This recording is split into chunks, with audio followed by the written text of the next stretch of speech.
AITA for having another man fix the things in my house after my husband refused. I, 26F, have been married to my husband, 28M, for 4 years. When we first got together, he was everything I thought I wanted in a partner. Smart, funny, hardworking, and incredibly handy around the house. Seriously, he could fix almost anything, and I love that about him.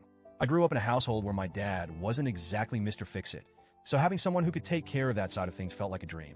But as time has gone on, something has shifted.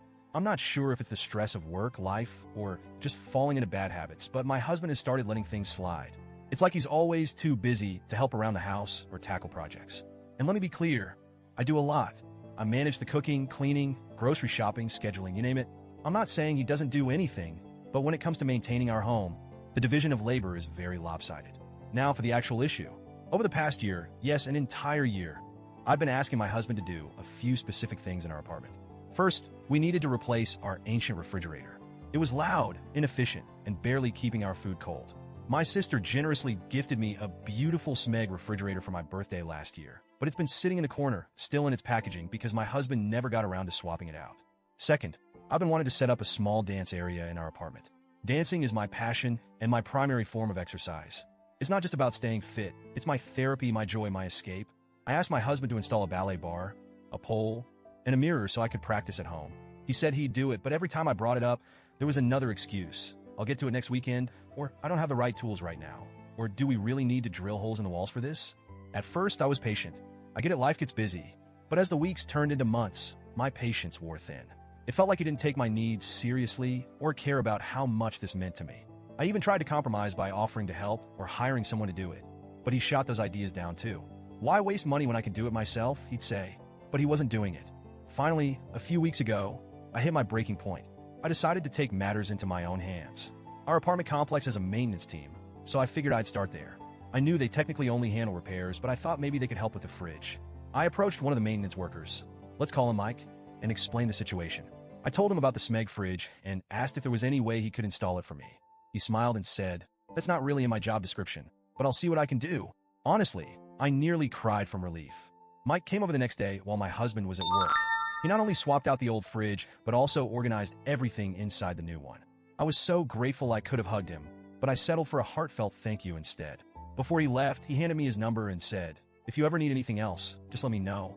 No need to go through the online ticket system." At the time, I thought he was just being nice. I didn't think anything of it. A week later, I decided to text Mike again.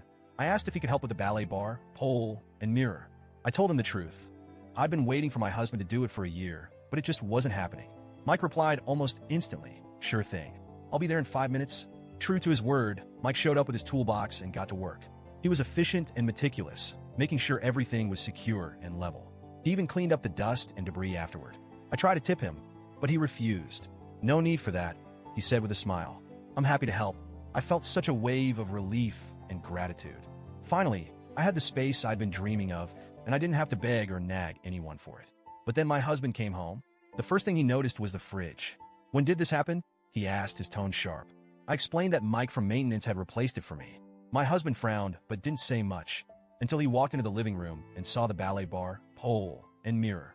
He absolutely lost it. "Who the hell did this?" he demanded. When I told him it was Mike, his face turned red with anger. "You had another man in our house? While I wasn't here? Are you serious?" I tried to explain that I'd been waiting for him to do these things for a year and that I didn't see the harm in asking someone else for help. But he wasn't having it. He accused me of disrespecting him and undermining his role as the man of the house. Then, out of nowhere, he said, "You just wanted attention, didn't you? You're trying to get this guy to notice you." I was stunned. I couldn't believe what I was hearing. I told him that was ridiculous and that Mike was just doing his job. But my husband wouldn't let it go. He kept accusing me of being inappropriate, saying it wasn't okay to have another man in the house while he wasn't there. He even implied that Mike had ulterior motives, which made me feel gross and uncomfortable because I hadn't seen anything from Mike to suggest that. The argument spiraled from there. My husband said I'd emasculated him by going behind his back and that I didn't respect him as a husband. I shot back that if he had just done the things I'd asked, none of this would have even been necessary. That didn't help. If anything, it made him angrier. Now he's barely speaking to me. He insists I was out of line and says I owe him an apology. I, on the other hand, feel like I was pushed into a corner. I waited an entire year, tried to be patient, and only took action when I felt like I had no other choice. From my perspective, I don't see how getting help from maintenance makes me a bad wife. But maybe I'm missing something? So Reddit, AITA,